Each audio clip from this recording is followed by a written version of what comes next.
I'm Jamie, and I'm going to be reading the first chapter or so of Brave New World. A squat gray building of only 34 stories.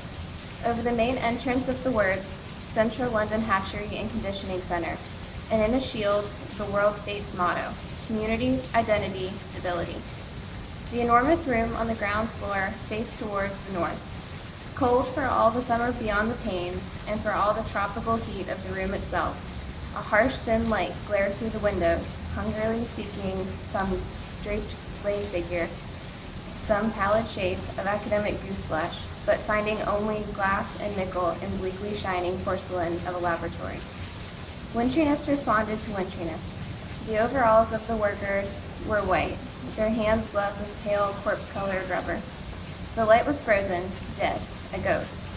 Only from the yellow barrels of the microscopes did it borrow a certain rich and living substance, lying along the polished tubes like butter, streak after luscious streak in long recession down the work tables. And this, the director opening the door, is the fertilizing room.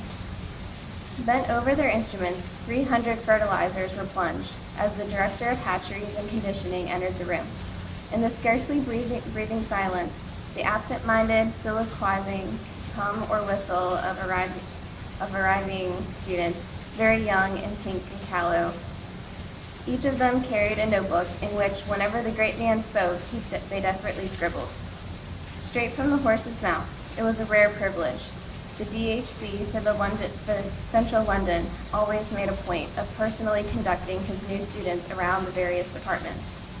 Just to give you a general idea, he would start to explain to them. For, of course, some sort of general idea they must have if they were to do their work intelligently, though as little of one if they were to be good and happy members of society as possible. For particulars, as everyone knows, make for virtue and happiness. Generalities are intellectually necessary evils.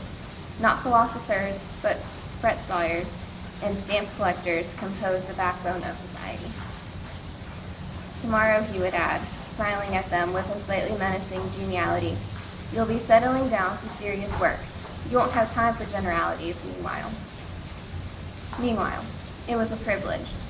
Straight from the horse's mouth into the notebook, the boys scribbled like mad.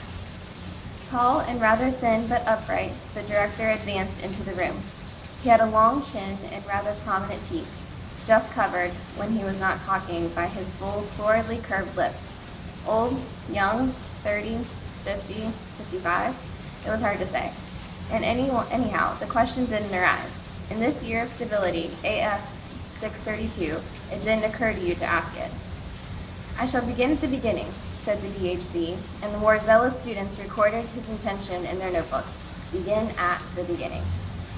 These, he waved his hand, are the incubators. And opening an insulated door, he showed them racks upon racks of numbered test tubes.